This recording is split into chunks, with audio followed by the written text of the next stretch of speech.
Eh bien, ce matin, Varitron, une compagnie, le siège social est à Saint-Hubert, vient d'acheter une entreprise d'assemblage qui s'appelle Altronics Manufacturing, qui est située au New Hampshire. Marcel Vincent, qui est chef de la direction du groupe Varitron, a accepté notre invitation pour parler de cette acquisition-là aujourd'hui. Monsieur Vincent, bonjour. Bonjour, Monsieur Gagnon. Pourquoi acheter une entreprise qui est à peu près la même chose que vous? En fait, la stratégie qu'on s'était donnée il y a de ça 5 ans était d'avoir un pied à terre aux États-Unis pour accompagner nos clients. Donc, dans notre domaine, accompagner les clients dans du contenu local, mais aussi dans du contenu international est important. Ça a commencé par une alliance stratégique avec un groupe qui se nomme Still Flash pour avoir des footprints, des présences partout sur la planète. Et dans le dossier où on devait évoluer, c'est d'avoir une propriété, donc à 100 à nous, dans un sol américain. En Nouvelle-Angleterre, dont la culture similaire à nous.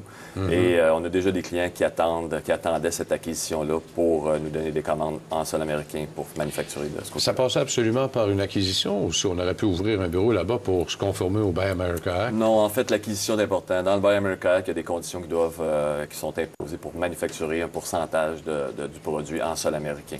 Donc, l'acquisition est essentielle. Et ça, particulièrement dans le militaire? Militaire, ferroviaire aussi, beaucoup. Ah oui? Les projets qui sont financés par le gouvernement américain imposent des quotas de fabrication du côté de l'Amérique. Alors, ce qu'on a fait dans ce cas-là, c'est que le siège social est à Saint-Hubert. On crée des emplois ici parce qu'on gagne des clients qu'on va starter ici, partir ici, démarrer ici, designer des choses ici et transférer, créer des emplois aussi aux États-Unis. Donc, déjà, chez Varitron, on est à la recherche de 35 emplois. Et là-bas, dans la région de Boston, on va avoir 20 emplois qu'on va ajouter d'ici un an. Bon, parce que là-bas, est-ce qu'on peut dire que c'est une petite usine? Parce qu'il y a 60 employés. Oui, c'est une petite usine avec un gros potentiel. Ouais. Donc, c'est une usine efficace, bien dirigée, un esprit familial comme la nôtre. Donc, on ne recherche pas des grandes usines. Varitron, dans son plan d'affaires, s'est donné comme objectif d'avoir des usines de pas plus de 200 employés, très efficaces. On ne veut pas des méga-usines comme on peut retrouver vers le low-cost ou dans des sociétés, dans des pays comme la Chine. Parce que vous, c'est quand même, on voit sur Altronics, là, mais vous faites la même chose, des circuits des cartes électroniques, des cartes électroniques, mais c'est de haute qualité, là. Haute précision, haute qualité, beaucoup dans le bas volume, haute densité de cartes.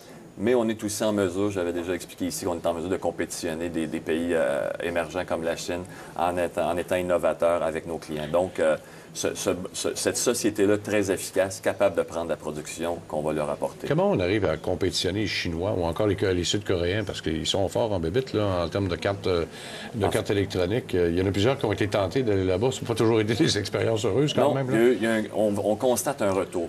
Depuis quelques années, beaucoup de sociétés qui ont été expérimentées vers l'Asie reviennent vers l'Amérique pour des raisons évidentes d'agilité, d'innovation. Là où on peut battre l'Asie, c'est dans l'esprit d'innovation. Chez nous, on a une équipe, c'est une équipe très performante, qui innove, qui s'assoit avec le client, qui travaille ensemble à développer des procédés de fabrication beaucoup plus compétitifs et automatisés.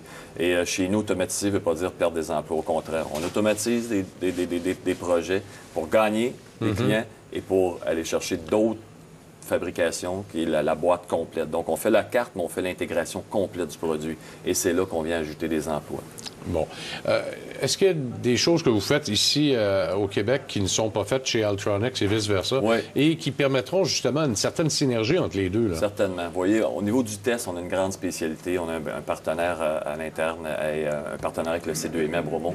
On a des facilités qui viennent ajouter au service que va pouvoir offrir cette société-là. Et c'est pour ça que le propriétaire a vendu. Il recherchait justement un partenaire qui pouvait l'amener à un autre niveau. Et ce partenaire-là, qui est vous maintenant, est-ce que vous allez garder cette direction-là? Habituellement, quand on intègre l'entreprise, qu'une fois que c'est intégré, c'est bye-bye folks, puis on recommence à... Non, dans ce cas-là, c'est une société qui est, comme je vous disais tantôt, très familiale, très tricotée serrée. On va garder cette direction-là.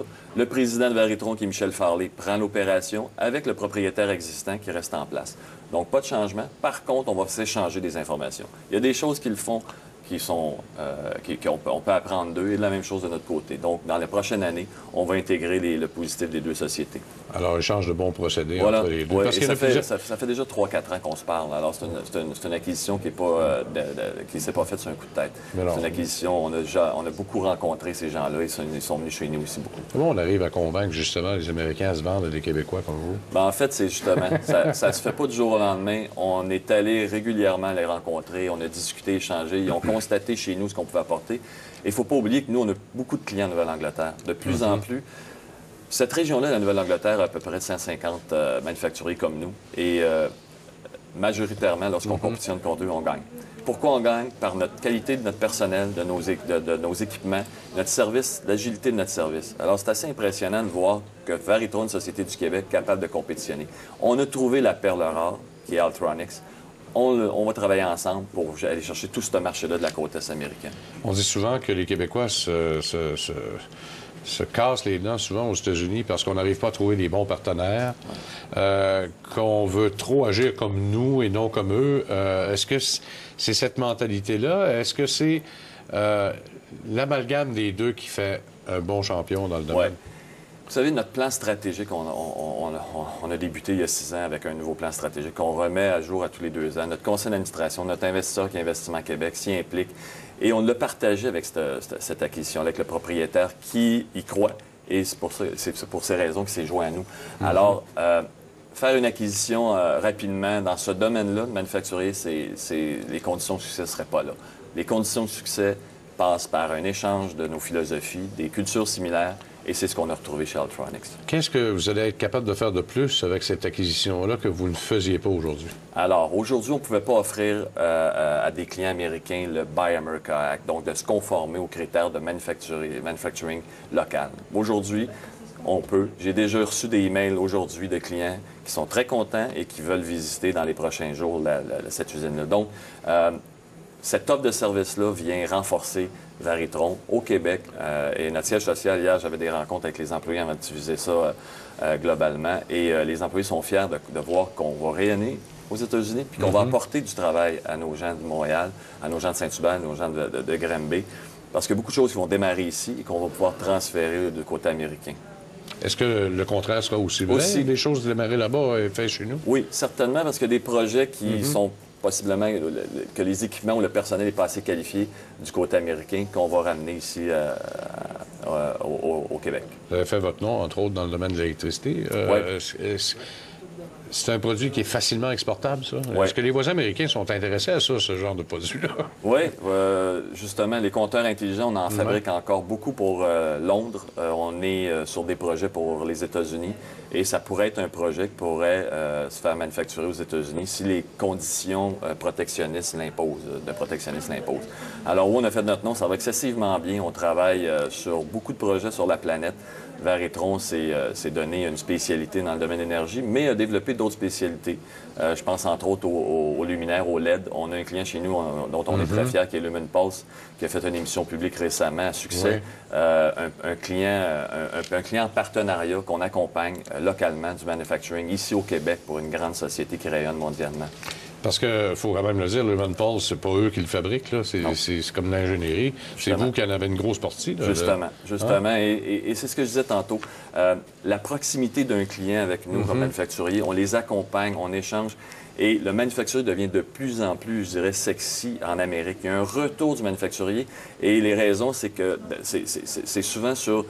D'être proche du designer permet au designer de développer des procédés manufacturiers beaucoup plus performants, beaucoup plus efficaces. On fait de la qualité, pas de peur de perdre la propriété intellectuelle chez nous.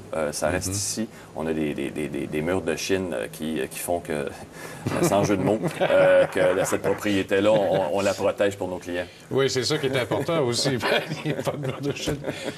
M'enlever presque les mots de la bouche. Oui. Parce que il y a deux problèmes avec les Chinois. D'abord, il y a ça, la propriété intellectuelle. Oui. Puis l'autre chose, c'est si tu as besoin de faire une modification de design rapide, là, tu es dans le trouble. Cette flexibilité-là, et les clients, beaucoup de clients l'ont expérimenté, ils reviennent. Cette agilité-là, ce changement-là, cette proximité-là, nous, c'est notre ADN. On la garde, on est très proche de nos clients. C'est ce qui fait notre marque de commerce. Et cette acquisition-là à Boston, c'est dans le même ADN, d'être proche des clients, Tous les clients ont été rencontrés dans la dernière semaine par les deux présidents, le président fondateur d'Altronix et notre président. Et les clients sont très heureux de voir cette culture-là similaire.